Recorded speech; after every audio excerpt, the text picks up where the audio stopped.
So welcome back to Multigrid Methods. We're in chapter 6, right? Chapter 6, talking about the finite element method and the application of the multigrid method to solve the finite element problem, namely when we discretize our PDE using finite elements, we end up with some sort of linear system like this, and we want to solve this via some method. And so the idea is, of course, let me label everything just for clarity. This is the forcing vector, which is known to us. This is the stiffness matrix at some really fine level L. And this is the coordinate vector for our finite element solution, ULE. So we want to solve this problem and use the multigrid method to do so. So we established, or we defined the stiffness matrix and prove some properties about that. And now we're trying to establish the strong approximation property for the finite element method to show that the multigrid, according to our usual prescription, is going to converge no matter whether we use the two-grid algorithm or a W cycle or a V cycle, simple V cycle, general V cycle. If we can show this strong approximation property, then we'll get the convergence of all of those types of algorithms. The strong approximation property requires that we understand error estimates for the finite element method. And so the error estimates for finite element method are based on a couple of pieces of technology. One is the fundamental Galerkin orthogonality, which we proved last time. Another is Say's lemma, which is a sort of best approximation property for the finite element method. It says, in essence, that the finite element solution is the best approximation in the piecewise linear space that we're choosing. And then the next piece of technology we need to use is interpolation error estimates. Well, to know what interpolation error estimates look like, we need to know what the interpolation operator looks like. Well, last time we defined this object, and so I won't go through all the details of it, but I thought a picture would be nice. So the idea of the interpolation operator is, suppose we have this black curve, which is continuous and an H1 function. So it's globally continuous over the whole domain. And here the domain is just 0 to 1. And so omega bar, of course, is equal to the closed interval from 0 to 1. This is a continuous function on that closed interval. And it's going to have 0 endpoints. And the only other thing we need to know is what? That it's an H1 function. Okay, so if all of these things are true, actually we really only need it to be a continuous function. This is just so that we know that the boundary conditions are the correct ones. This interpolation operator, IH, takes U, this continuous function, this black function, and pushes it into the space VH. So it is actually a projection operator. And the red curve that I'm showing here, it's a piecewise linear curve, is the interpolation of U. So U is a nice smooth and continuous function. This black curve, the red curve is the interpolant. And notice that it is a function in VH, piecewise linear, subject to this mesh that I've drawn down here. What else should I say about it? Well, since it's piecewise linear, you can notice that it has jump discontinuities in its derivatives, correct? So we say that such a function is only weakly differentiable. It's not differentiable in the strongest and most usual sense, but it is clearly weakly differentiable if you know what a weak derivative is. It's differentiable almost everywhere. It's differentiable in the classical sense, except for at a finite number of points, namely these interior nodal points or these interior vertices. Okay, so that's the interpolant function. Now, we need to know what this object is, but now to complete the theory of finite elements, we need to know how well this object approximates the original function u. It looks like it's a pretty darn good approximation, right? Because as I make the mesh finer and finer, it looks like this piecewise linear function that I'm creating here, this red guy, is going to be closer and closer to this black curve. So as I make a refinement, um, these curves essentially become almost indistinguishable. So we want to quantify how that works. And by the way, this I stated this theorem. This next remark is related to this following issue. I stated this theorem for general triangulations and spaces built on those general triangulations. And so I just want to point out this isn't different than what we're doing. Whenever we build the meshes by doing this quadrisection procedure in 2D or the bisection procedure in 1D, then we're simply going to say that our tau H triangulation space can be replaced by tau L. So that was the original definition that we used. And the space VH, we're just going to replace by VL. And of course, this has a mesh spacing, which is indexed by H. And we're going to just replace that by L. Or I guess more particularly, we replace that by HL. Okay, so just keep that in mind. I've defined things in general way for this interpolation operator, but it's not different than what we're actually doing in practice in the multigrid setting. With these replacements, we get back to the object we're talking about. Now we need some approximation theory, as I said, in order to understand how well the interpolant approximates the original function u. So let me state some technical assumptions to begin with. Suppose that we're on some open set omega in RD, where D is equal to 1, 2, or 3. Of course, you can use higher dimensional spaces, but it's not necessary for us to consider that here. We're not as interested in that. Let's suppose that omega is an open polyhedral domain. That just means that I can put a mesh on it without having to worry about how the mesh fits up against the boundary. And the standard picture for this is just imagine that the mesh is a square.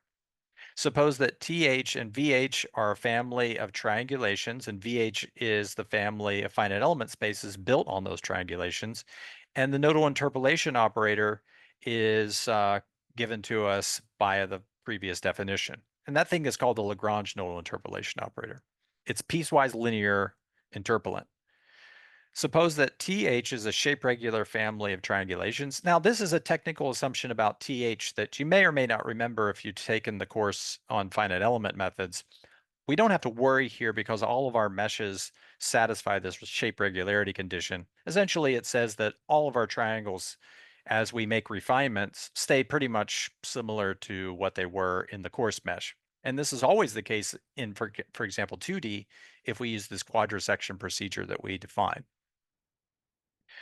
So assume that TH is a shape family or shape regular family of triangulations, then there exists a C independent of H. And of course, this is always important. Any constant that we have should be independent of H, generally speaking.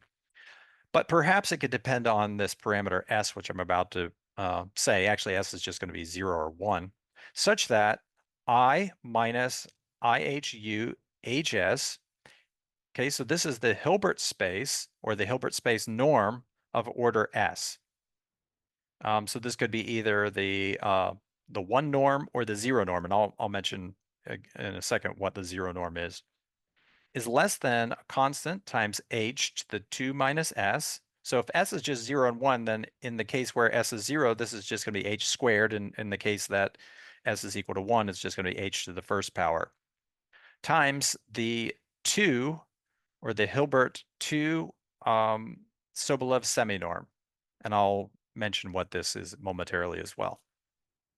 First of all, first things first, what do we mean whenever we say the order S norm for H, or H, sorry, the order 0 norm whenever S is equal to 0 for H, HS. So what we mean here is simply that's just the L2 norm. Okay? And the 1 norm, what is that guy? Well, the 1 norm, or S equals 1 norm, that's defined as the square root of the L2 norm of U, or sorry, switching variables here. The L2 norm of F squared plus the norm of its gradient L2 squared. Okay, where this is the notation I use for the gradient of F L2 norm. This is just equal to, let's use the square here, integral over omega grad F dot itself dx. Okay, so there's the full H1 norm. It contains the 2 norm and the H, the largest part or the highest order piece of the H1 norm, the gradient norm. And yeah, so this is the H1, the full H1 norm, and this is the H0 norm. This is just L2. All right, so you see, I've written this in this way so that I can save a little bit of space. Okay, so in the one case, whenever S is equal to L2, this is or S is equal to 0, sorry, this is just the L2 norm. And so this power on H is going to be 2 minus 0, or just H squared.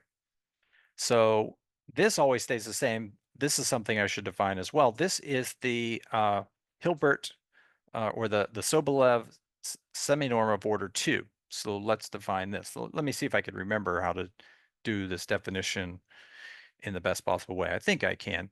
Let's see. So it's going to be H2, and let's square it. And of course, to get the actual norm, just take the square root. So I'm going to do a sum for all multi-indices of order 2, the norm, let's see, should I use norm or inner product? We'll just use the norm, d alpha u, L2 norm squared. Okay, and then if I want to find the norm, just take the square root. Now, what does this mean? Well, remember, we're in multivariables because we're in, let's say, d equals 2 or 3. So this just means all derivatives of order 2. So let's say we're in d equals 2, so that we have 3 second order derivatives. We have d u dx squared.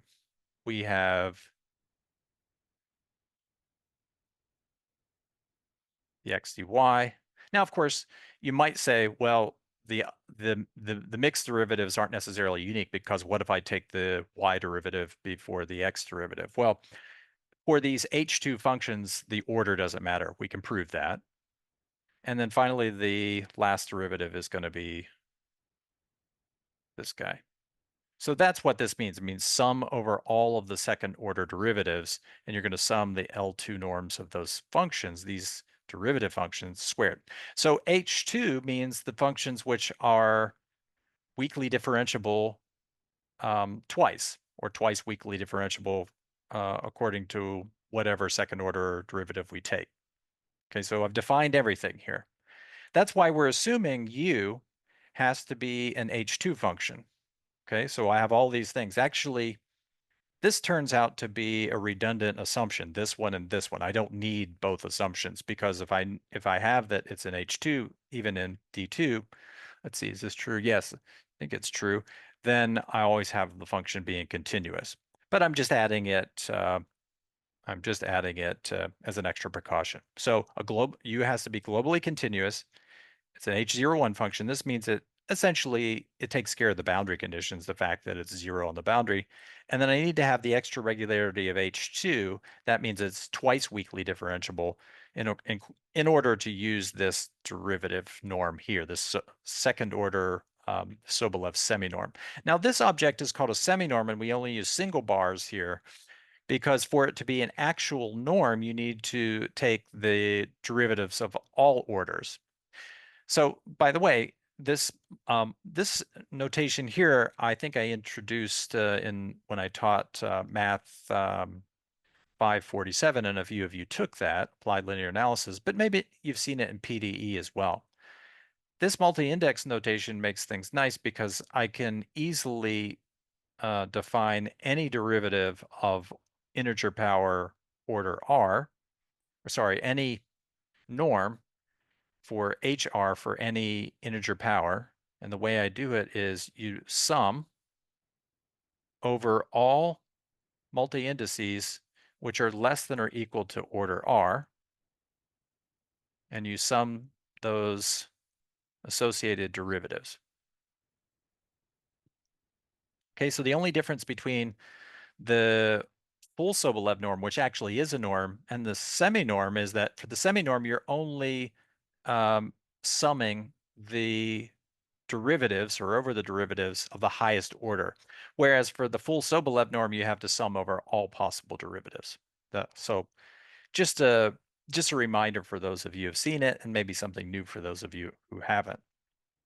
But this is really the only one we need. That's the Sobolev norm, Sobolev semi-norm of order 2, and it only contains the highest derivative pieces.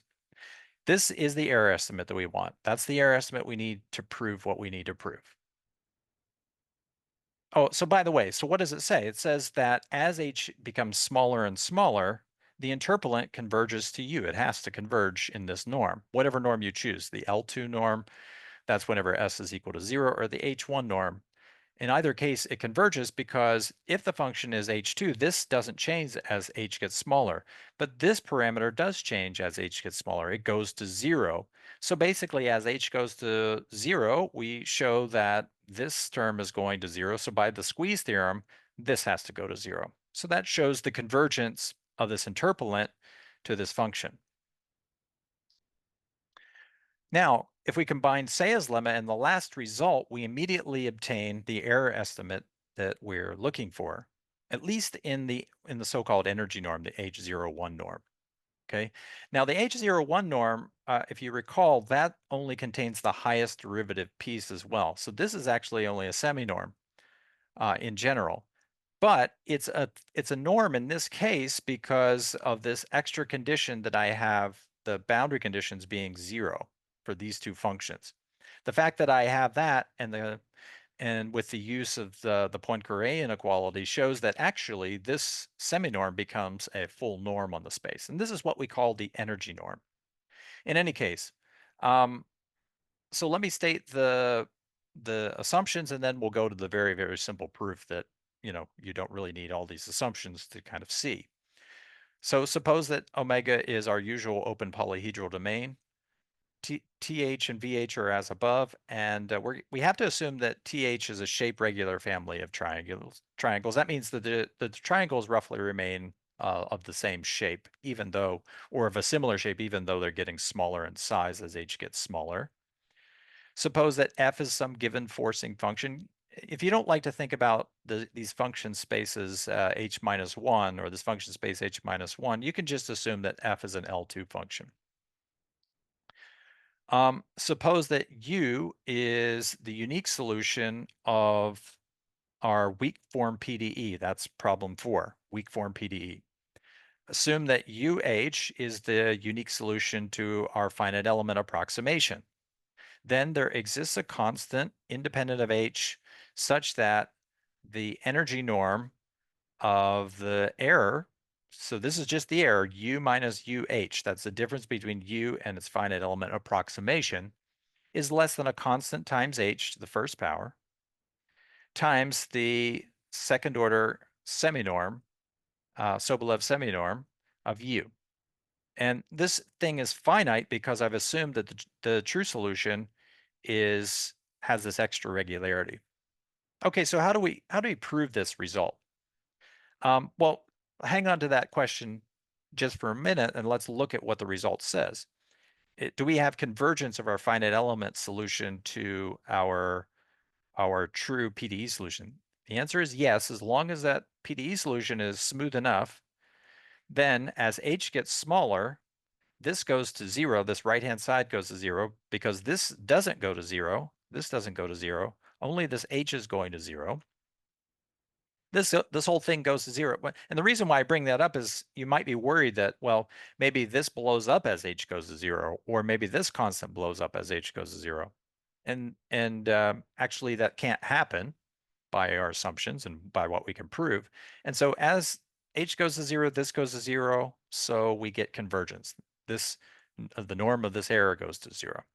The proof is actually simpler than all of the words that I've just used to explain this.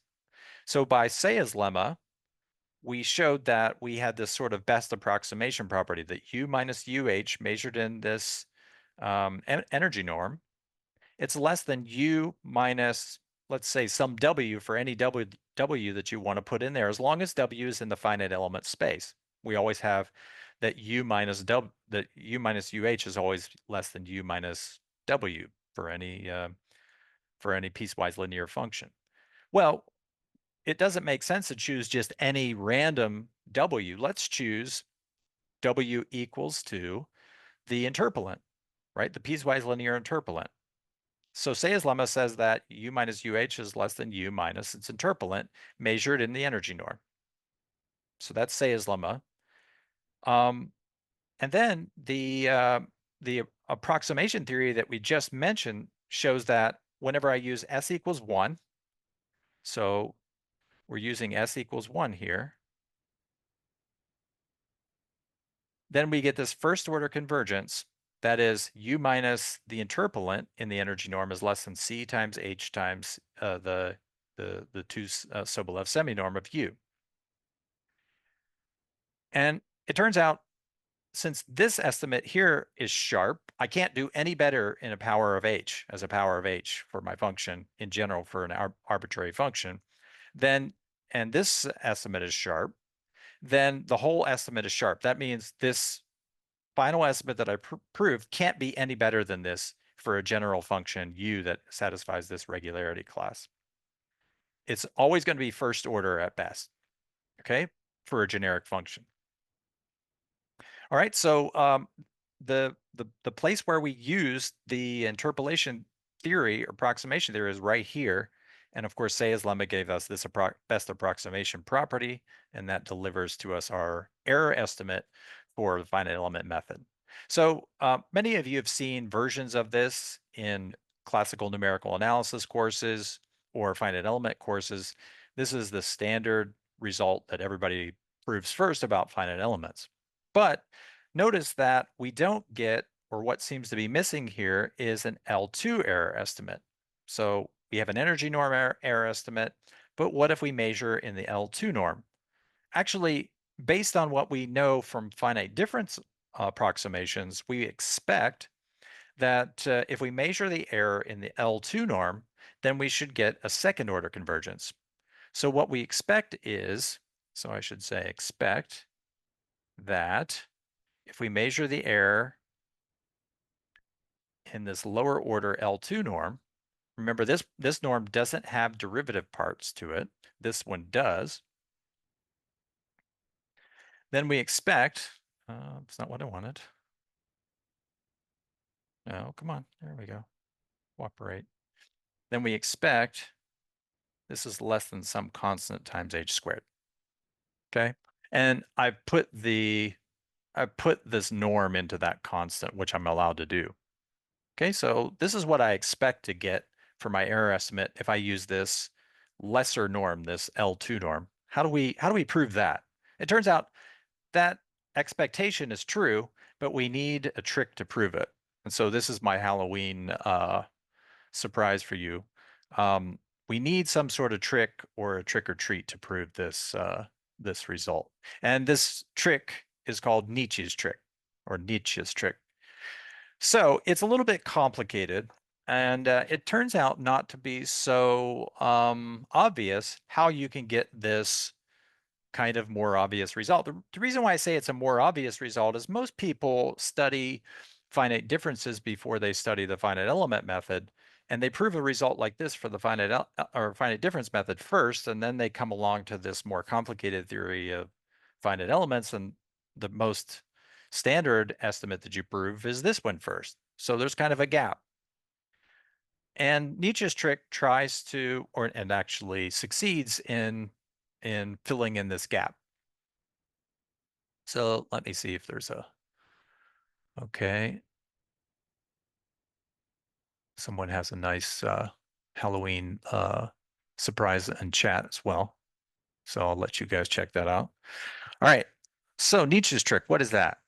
So suppose that omega is an open polyhedral domain. Suppose that TH and VH are as above. So TH is our family of triangulations that are indexed by the mesh spacing. And VH is the piecewise linear finite element space, which is built on top of that.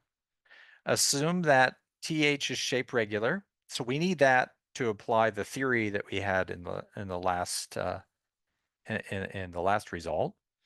And suppose that F is some given forcing function. Again, don't worry too much about this. Just go in here and substitute just F is an L2 function.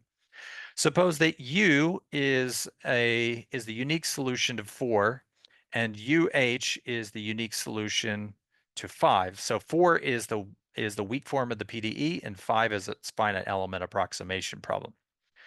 Then if omega is convex so that the standard regularity condition holds, then there exists a constant C greater than 0 independent of H such that we can show that the L2 norm of U minus UH is less than C times a constant C times H to the first power times the seminorm U minus seminorm of order 1 of the error.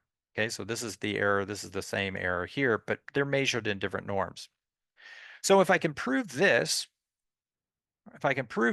then that says that I'm going to gain an extra power of H when I go down to this lower norm, this L2 norm. And I'll show you exactly how that works in a minute. Now, if in addition, I assume that F is an L2 function so that U can take advantage of that regularity boost, or in other words, we have the standard regularity condition holding, then U goes up to H2. It gets smoother if I can assume that my forcing function F is smoother. Then we have that error estimate that we proved from the last slide. And if I apply that together with this result 9, then I can, in combination, right away observe that I get an L2 error estimate of order 2. So how does this work? Well, you just see U minus UH. If I combine these two things together, I'm trying to prove this 11. So from 9, I get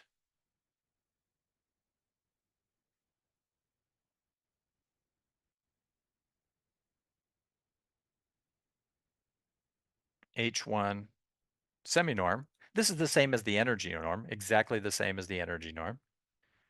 And now this is less than C times H.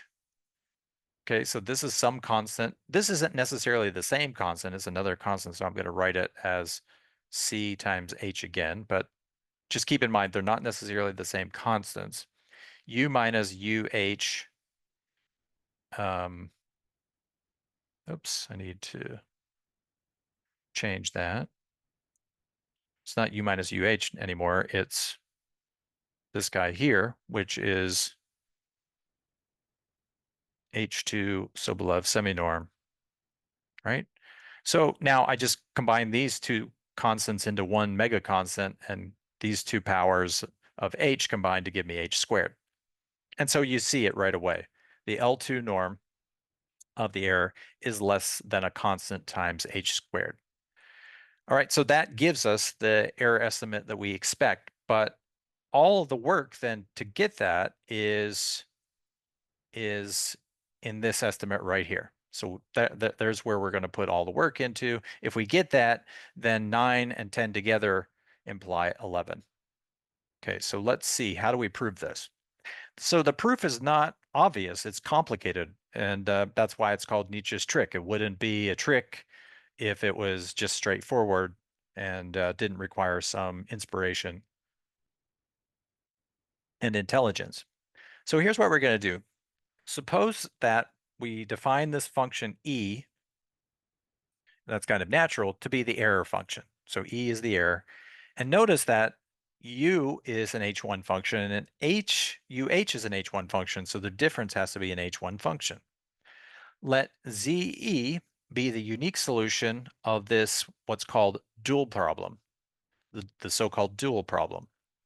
Okay, so the dual problem satisfies this weak form equation. And notice that my solution, I'm kind of gonna get a little bit fancy here and put the solution in the second spot rather than the first spot.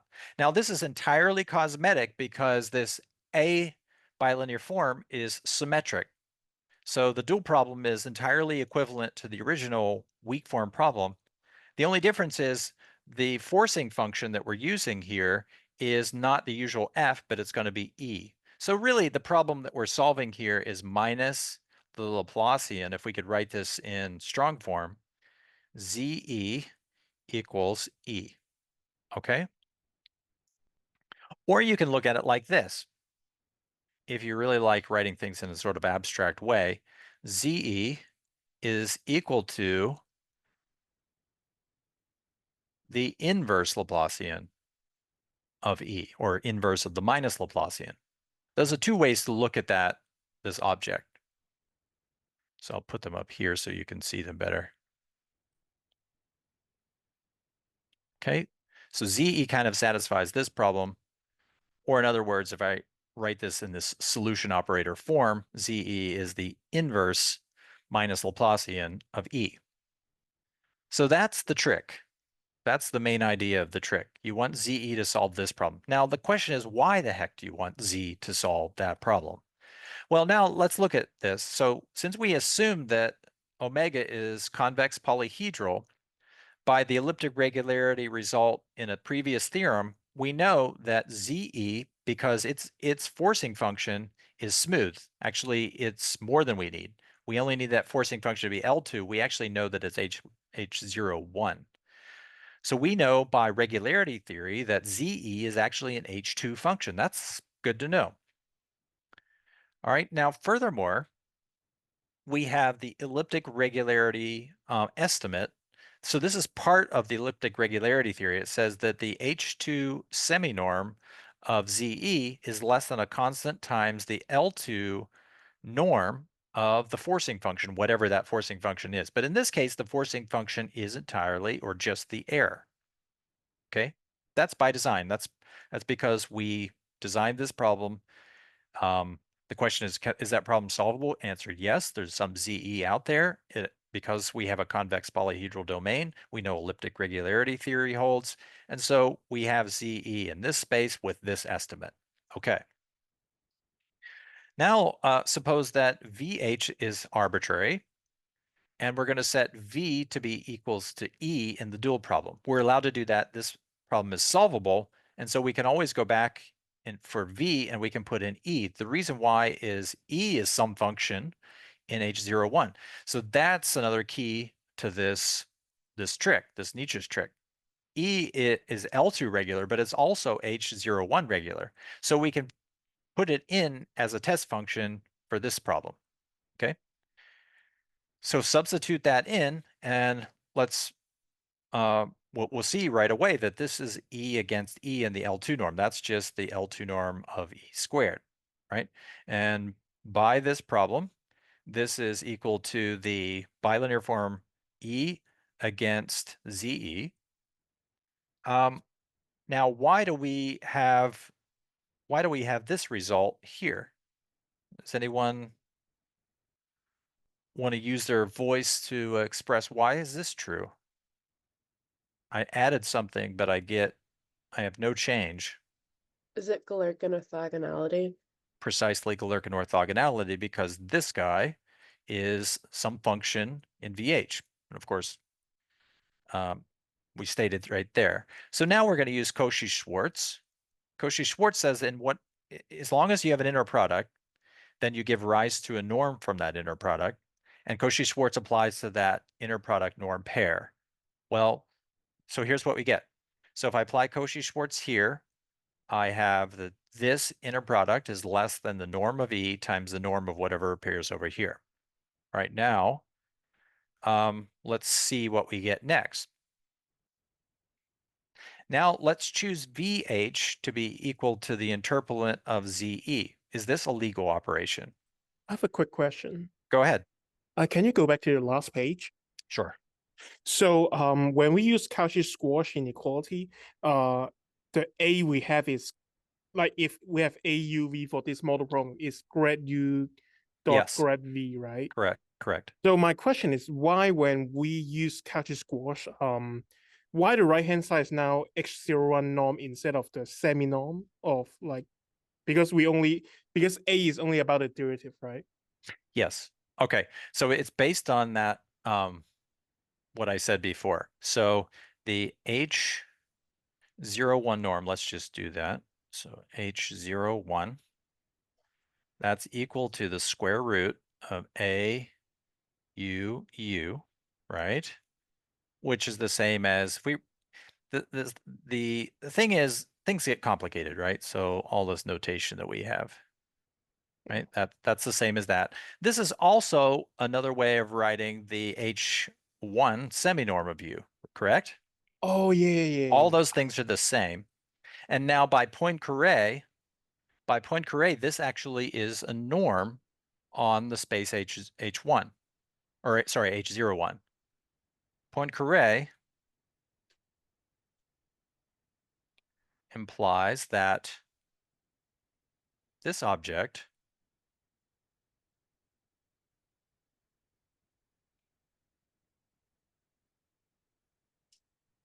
is a Hilbert space. More particularly, this is a norm for this space. Now, normally what you do is you pair with this space, you pair the full H1 norm, but the Poincaré inequality shows that you only have to use the highest order derivative piece. That still works as a norm. And so I hope that answers your question. Is that right? But I think, for example, like for what you just write, the first equality you say U in the X01 norm equals to the square root of AUU. I think that's not right? Because you also need to integrate the function value. No, because I put a 0 there. I thought the zero only talks about the boundary zero, right? So no, so here it's a notational thing. Okay. So if I write H1 norm without the 0, then by definition, this is equal to square root L2 norm squared plus L2 norm of the gradient squared. Yeah. Okay, so that's the full one. However, the notation tells us if we put a 0 here, then you immediately drop that in the definition of that norm. Oh, okay, Okay. I see. Yep, that's good question. Good question. Because I've assumed a few things here that I know that I didn't specify all the details for, and so I'm hoping that you recall some of these definitions, but I know that they can be confusing. So thanks for the clarification. Any other questions about the notation? Okay, so let's move on then. So we're going to start at this point here, right, with this estimate. You'd like to take this guy and cancel it immediately, but you can't, right? Because this is an L2 norm and this is an H01 norm. So let's see, what can we do? All right, so the next thing we're going to do is we're going to replace that VH because it's entirely arbitrary, right? It's entirely arbitrary, so I'm going to replace that with the interpolant of ZE. I can put it right there, right? This is entirely arbitrary, so I can put anything from the space there. So what do I get from that? Well, from interpolation theory, I know that this is less than a constant, right? This is less than a constant times the ZEH2 seminorm times h to some power. And what is the power? Well, I'm using s equals 1 here. So maybe put that in for that interpolation error estimate. I'm using s equals 1. So my power of h is going to be 2 minus 1, right? I haven't changed anything from here going to here. I've only used the interpolation error estimate to gain this change here. Okay, now I can use the regularity estimate because this is H2 seminorm of ZE. There's the regularity estimate. That gets me back to L2 norm. And that's what I want because I want to cancel an L2 norm power on this side. Okay, so now using the regularity error estimate, not error estimate, the regularity estimate, I don't gain another power of h, no problem though, because all I needed was to get this to be an L2 norm. Now I can cancel one of those powers, and therefore I get this. All right, now it's exactly what I want, because what I wanted was a relationship between the error measured in the H1 norm, or the H1 semi-norm or energy norm, and the L2 norm. And I get exactly that. Now just substitute back in for what we defined as E. E was just U minus UH. That's the error, right? And this we argued was an H01. So that is Nietzsche's trick. It's a tricky trick, but that's it in all of its details. Okay, so Nietzsche's trick now gives us an L2 error estimate. That's good. We'll put that in our pocket. We need another definition, because we need just a little bit more. Well, we actually don't need any more technology, but it is useful to have a definition. Let's define this object called the Ritz projection operator. Let tau h and vh be as in the last theorem. So that means this is a shape regular family of triangulations, and this is the finite element space built upon that shape regular family. Both are indexed by h, and h is the mesh spacing. So let u in H01 be arbitrary.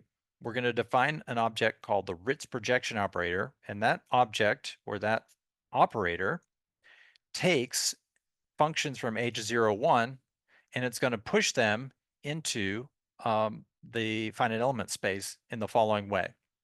So if I define an operator, I have to tell you how to compute its value given any function in this space. Given some function in this space, we have to get a result, which is a finite element function. So how do we do that? So the finite element function, RHU, that's going to be the operator result of RH acting on U, is the unique solution to this problem. ARUVH equals AUVH for all VH in VH.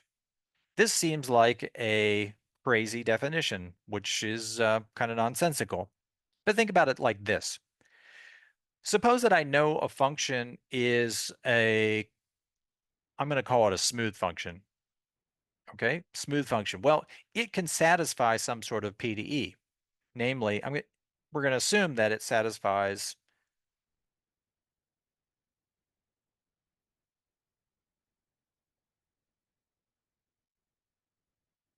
that weak form PDE problem.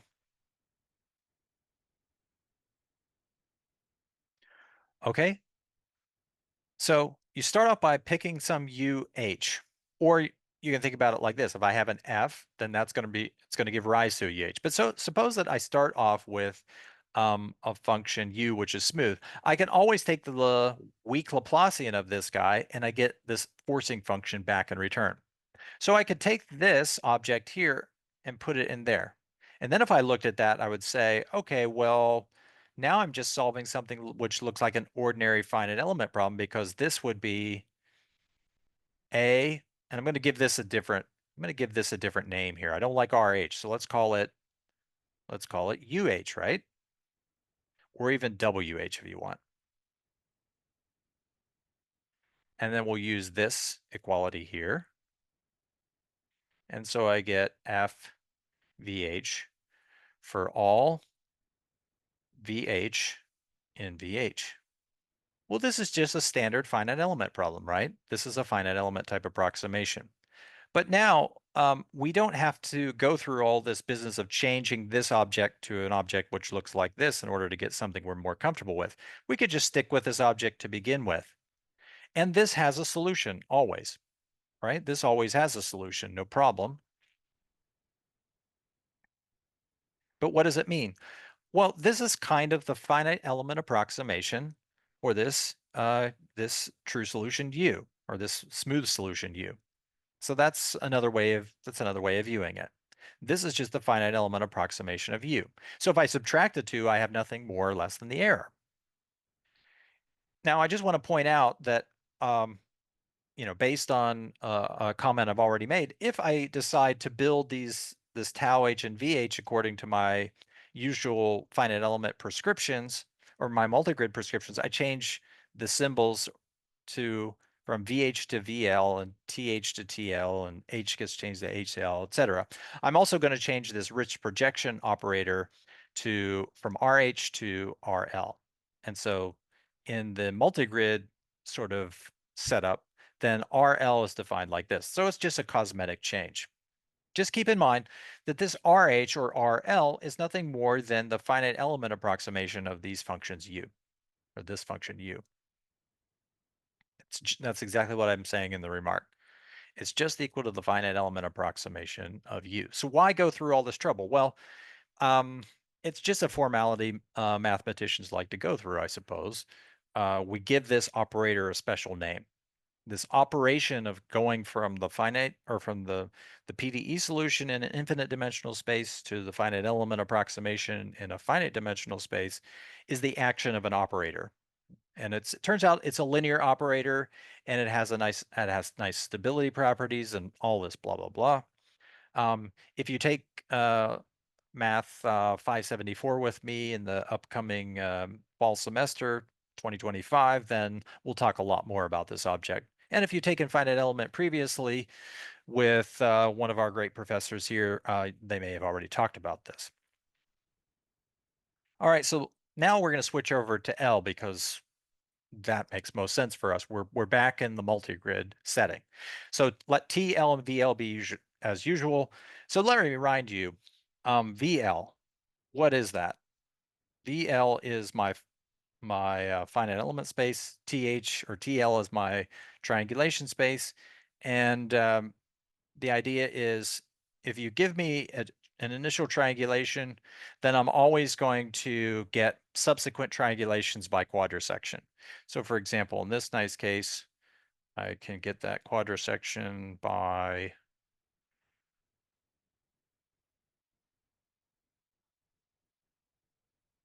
procedure like this, right? And if I go even finer, so we call this refining. And going the opposite way, we call that a coarsening process. Coarsen. Oh man, let's see if I can, let's do this. Let's do this.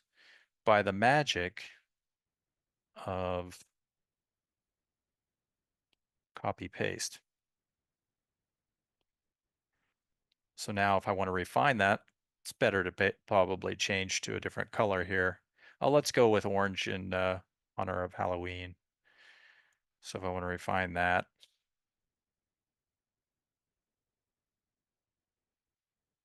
things are going to get jumbled here a little bit. In other words, my vertices aren't going to be true vertices. They won't cross in the right way, but I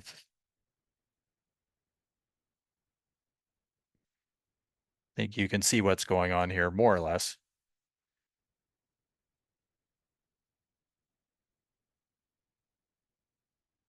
Okay, so I've refined going this direction.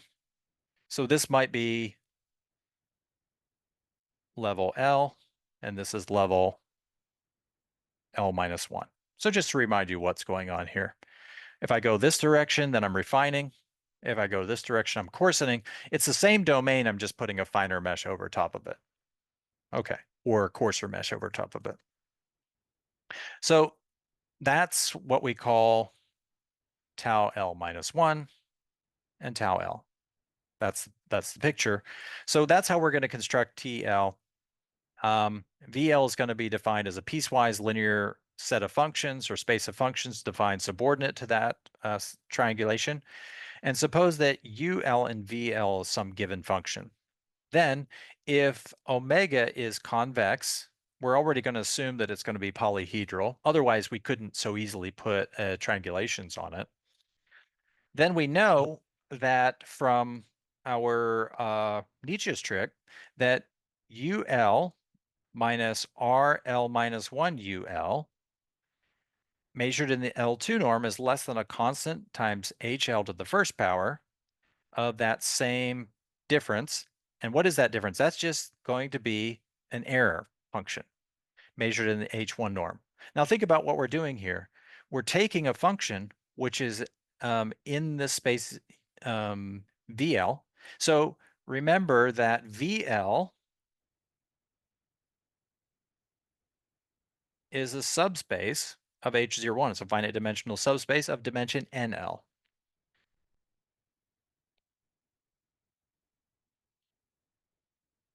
That's our usual setup. And now we're taking this function. It's not necessary. It's got kinks in it, right? Because this is a piecewise linear function. But it's still an H1 function, still in this infinite dimensional space, also lives in this finite dimensional space. Well, if you looked at the setup of Nietzsche's trick, then we could say, well, we're going to prove this result in just a minute. This isn't exactly what we proved in Nietzsche's trick, but what we're doing is we're taking this function, okay, and we're finding its finite element approximation in this coarse space. So we take a function from this space or this mesh, and we're going to find its finite element approximation in this space. That's RL minus 1. That's the finite element approximation in the level L minus 1 space. And we're saying that that's less than C times HL. That's the mesh spacing in the finer space times that same error, but measured in the H1 seminorm. Okay. And this is some constant which is independent of L because it's independent of the mesh spacing. How do I prove this result? Well, this result is nothing more than a restatement of what we had in Nietzsche's trick. So UL is in VL, so it's a subset or in the subspace of H01. It's an H01 function. It's not an H2 regular function, though. You could prove that. Finite element functions are not H2 regular, but that's okay. We don't need that. UL plays the role of the exact PD solution, although it's not H2 regular. This doesn't matter for us, and that's okay. We're still going to apply our Nietzsche's trick 9. Since omega is convex, Nietzsche's trick guaranteed that UL minus its finite element approximation in the L2 norm is less than a constant times C, that constant C times the mesh spacing in that finite element space. So since we're looking for an approximation in L minus 1, the H parameter that we should use is HL minus 1. Okay, and times the H1 seminorm of the error. Fine. Okay, but now if you look on the previous page, what we want here is C times HL, and what we have appears to be the wrong power or the wrong thing. C times HL minus 1. All right, but actually it's not a problem because remember, HL minus 1 is just 2 times HL. We always have this factor 2 independent of L. Doesn't matter whether we're on level 1000 or level 2 or level 3, we always have this relationship between the mesh spacing on the coarse space versus the mesh spacing on the refined space. HL minus 1 is equal to 2HL. So we're just going to do that replacement. And so this constant here grows by a factor of 2, but it's still a constant which is independent of L, and that's the constant we use. All right, so we're going to need this to prove something, namely the strong approximation property that we want. Okay, this is the piece of technology that we need. And ultimately, we're also going to use the error estimates that we derived earlier and everything. Okay, so again, I wanted to point out a lot of the theory we're using so far in the general case requires that our family of meshes be what we call shape regular and also quasi-uniform. Quasi-uniform I haven't talked as much about, but it's an important topic as well. But these properties hold by construction for our finite element case because we're always refining by a quadrisection in 2D or bisection in 1D. We haven't talked about how to do things in 3D at all, but 3D isn't impossible either. It's just much more complicated. So if we do things by quadrisection or bisection in 1D and 2D, then we always generate a family of shape regular and quasi-uniform meshes. And so we don't actually have to worry about this as being some sort of esoteric extra condition. It holds by construction.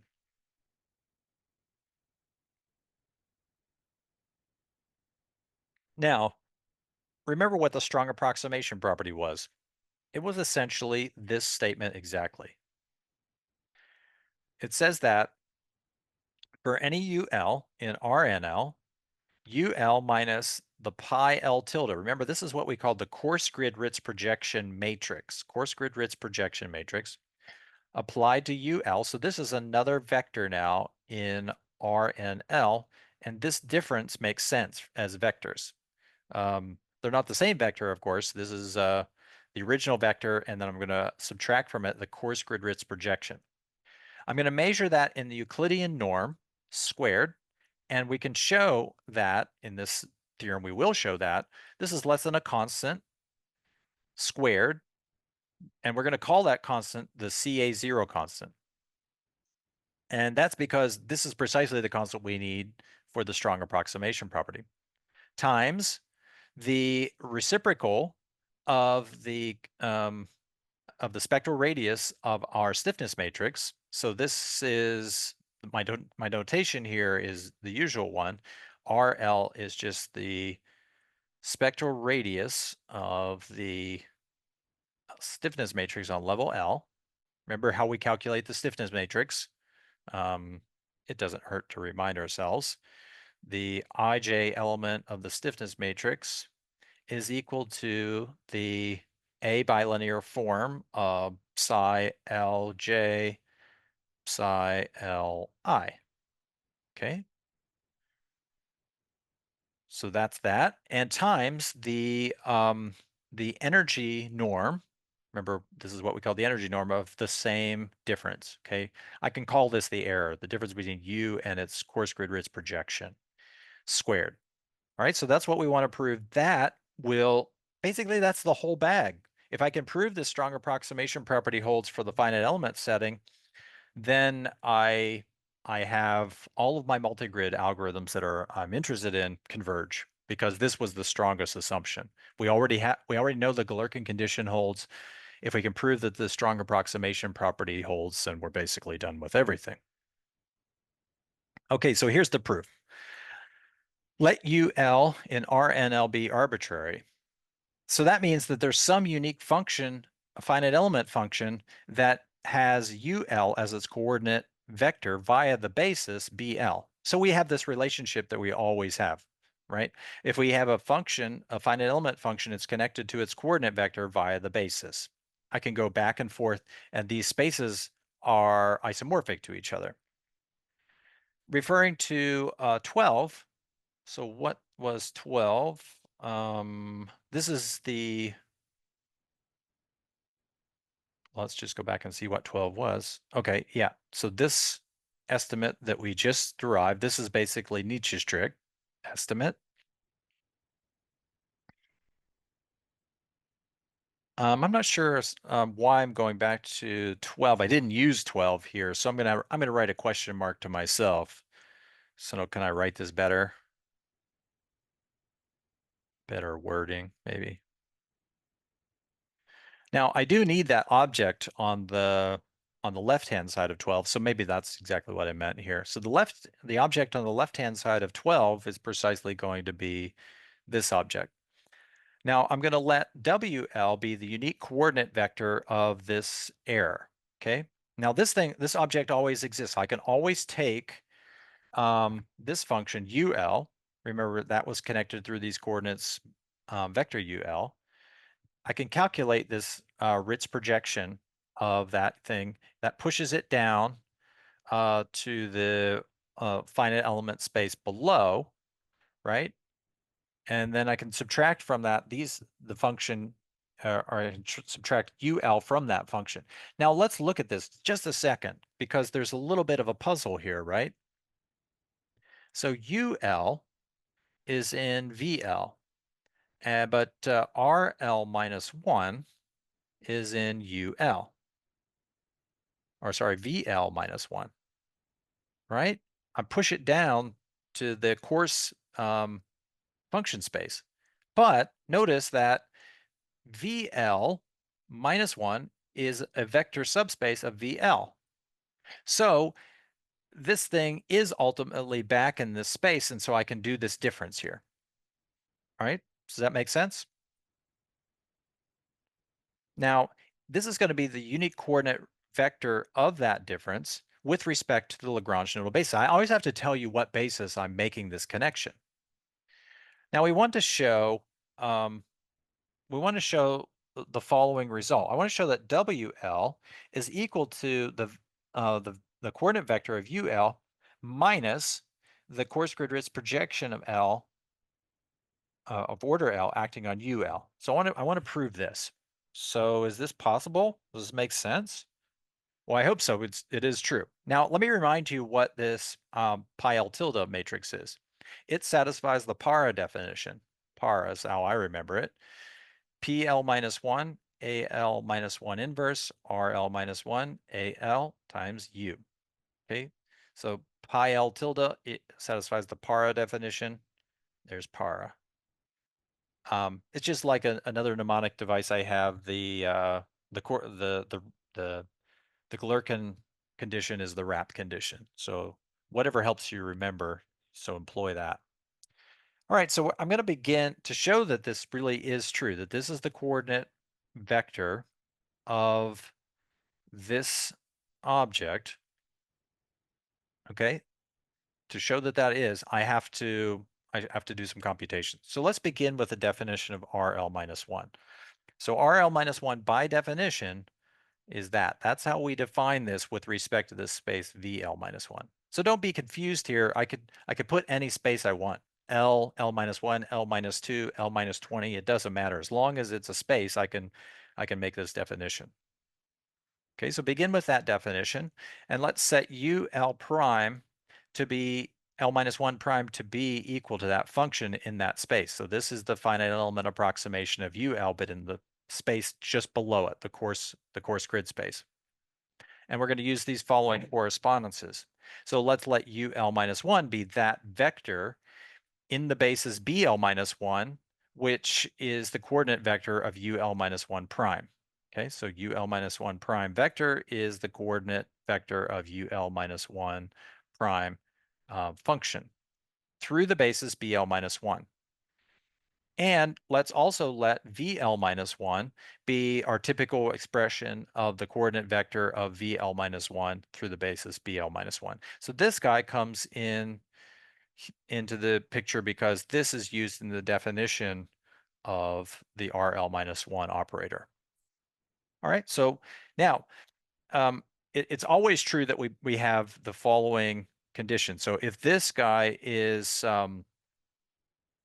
well, let's go through this. So this, we said, has the coordinate vector UL minus 1 prime, okay? And this is just based on the definition of the L minus 1 stiffness matrix. This is based on the definition, this next line is based on the definition of the energy inner product on L minus 1. Remember, I can define that via the L minus 1 Euclidean inner product by placing an AL minus 1 there. So if I pull it out, then I get back to this inner product. If I want to remove it from that subscript, push it in here, I have to change this to L minus 1. Okay. So that's how these two vectors are going to be related. That is equal to that. Okay, so what's next? Well, let's take AULVL minus 1. So how do I get this guy here? AULVL minus 1. So this equals to AUL, this coordinate vector. And why do I have this coordinate vector here? Well, we proved earlier on that if I want to find out what the coordinate vector of this guy is, this is a function in the L minus 1 space. If I want to find out what its coordinate vector is, I have to apply the prolongation operator to its coordinate vector in the coarse space. So this is by the definition, this equality here is by the definition of my prolongation operator. Now, I'm going to pull this AL out of the definition. That I can throw it to either the left-hand side or the right-hand side. I'm going to choose the left-hand side, but when I pull it out, I get this inner product becomes a Euclidean inner product. Now I'm going to take this P operator, I'm going to move it to the other side. It moves to the other side with a transpose, right? And I ratchet down the inner product from L to L minus 1 when I do that. But remember, the restriction operator in this case is exactly equal to the transpose of the prolongation operator. Okay, so we have all of this. So now it follows that we have some sort of equality here, because on one side we're going to have this, on the other side we have that, right? But notice that means that this object has to be equal to this object for every vector of that type. But that means that this vector on the left has to be equal to this vector on the left over here. This guy has to be equal to that because these are equal to each other according to the definition of RL minus 1. So this equals that, which is my next statement. Okay, now I can multiply by the inverse of this guy because it's invertible, and I can solve for L minus 1. So UL minus 1 prime multiplying by the inverse gives me AL minus 1 inverse RL minus 1 AL against UL. This is what we call the pi L minus 1 matrix. Okay, it's the pi L tilde matrix without the P in front. That's what we call the pi L minus 1 matrix. Now, we said that W should be equal to the coordinate vector of the difference between, should be the coordinate vector of the difference between these operators, right? So now what do we have? Okay, I claim that we have this as the coordinate vector for precisely this object. That's what we just computed. And so we know what VL is already. So let's just subtract these two. So this, now one other thing, we have to push this guy up to the fine grid in order to subtract it from UL. So to do that, we have to multiply it by a prolongation operator. So that's where this prolongation operator comes from. Okay. And now I'm just going to put in there what I just found. That's equal to the pi L minus 1 times UL. So that means that the difference, this is just equal to the pi L tilde matrix. And so I proved what I wanted. Okay. So WL, the coordinate vector of this vector here, is exactly equal to this object. Okay. That's what I wanted to show, and that's what I showed through this. So it might take you a little bit of an exercise to show this on your own, but I need, for the sake of time, to skip through this and just move through it. But if you have any questions about it, just go through it and see if you can figure it out. So now it follows then, by previous calculations that we did, I exhibited what this object was previously in terms of the energy norm. This is just going to turn out to be the coordinate vector, which I just found here, of this difference against itself in the energy inner product AL. And that's another way of saying the energy norm of WL squared. And of course, that we just found is this, so we get that. So that is the object that's going to appear. Sorry to turn back. That's that object right there. So that's the thing I want on the left, or sorry, the right. Now I want the thing on the left. So by norm equivalence, recall that we've already shown this. Okay, so I didn't prove this.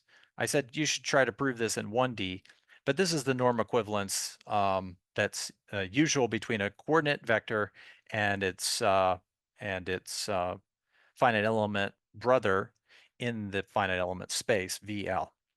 Okay, so now using that norm equivalence, here's what we get. So C1 times HLD, I'm putting that over there because of that. That is less than or equal to, according to what we just found from here. Actually, we're not going to go there quite yet. So this is equal to the L2 inner product of this function, right? So I'm just using here this function in place of VL, and I know this coordinate vector is that. Okay, so that's from 14. Now, 12, what we proved earlier, this guy is just equal to, or this thing here is just our Nietzsche's trick. So we proved this in a previous result. That's numbered 12. I won't tick back to that, but that's what that is. So this is Nietzsche's trick, going from there to there. And then finally, we just showed that this object here is equal to this object. Okay. So now we're going to put these two things all these things together. This is the object that we wanted to estimate, and this is now the object that we have on the right-hand side. And I can do some cancellation of h powers here, etc. Now, finally, I point out, once I move these powers over, I'm going to get what? An HL to the 2 minus D power. Well, what I showed was that the spectral radius was bigger than something to the HLD minus 2 power times some constant. So we're going to use that fact to establish that I can replace that ultimate power, or that HL to the 2 minus D, with a constant times the spectral radius, because of this thing that we showed in the last slide deck. If I combine these two things together, then I prove the result. So without wasting any more time, we've proven that the strong approximation property holds. So this was the key step. So what did it involve? It involved regularity theory. It involved error estimates. It involved interpolation. It involved lots and lots of machinery and lots of technology. But the bottom line, if you found that proof impenetrable or boring or exciting, interesting, if you're sort of in between, the good news is that this is the strong approximation property, and we have it. That means that we can prove this other approximation property. Let's see. I think actually this should be assumption A1. So we had A0. I think this should be, what was this one? That one should be A0. I think this actually is a typo here, and this one should be A1, the weak approximation property. In any case, we don't have to do any work here, because this comes for free because of the fact that the Galerkin condition holds. We proved that if the Galerkin condition holds, and we have the strong approximation property, then we also have the weak approximation property. So that we proved in chapter 5. We don't have to prove it again. So this is the weak approximation property, and I think this should be A1, not A2. Okay, so I just need to, I'll need to double check that, but I'm pretty sure that's correct, and I'll just correct that. So we don't have to do anything. The Galerkin condition holds for this setting. The strong approximation property holds, which we just showed. So therefore, the weak approximation property holds. Yeah, that should be A1. I'm pretty sure. All right, now, what does this mean? Let's put everything together. If we use Richardson smoother, then the two-grid method works. The W-cycle method converges. The two-grid method converges. The V-cycle methods, or algorithms that we defined in chapter 5, all converge. There's nothing to do. So that's the beauty about this sort of assumptions base setup. Anything that satisfies those assumptions, and by the way, there's other approximations that are going to satisfy those assumptions as well. And so we don't have to keep restating them over and over again. Anytime I come up with a finite element approximation or a finite difference approximation, which satisfies all the assumptions, then I know that my multigrid methods, W cycle, V cycle, are all going to work as long as I use Richardson smoother. I'm done, and I don't have to do anything more. All right, so I'm going to end there. We didn't have a formal break in the middle for questions, so I will take questions here at the end. But let me tell you what we're going to do the next class. So the next class, we're going to talk about something called the full multigrid algorithm, and what this means. It's kind of a new algorithm, but it's not really new. And then we're going to go over some computational results, the results of some computational experiments that we did. And I'll show you how the code works. And if you like getting your hands dirty and running code, then that class will be for you. You see how everything gets coded up. But I do want to say that it's only for a 1D case. I didn't do a full 2D code. The full 2D codes are going to come later when we talk about cell-centered methods. But anyway, Case, I'll stop there for today. Happy Halloween, everyone. And I will take your questions.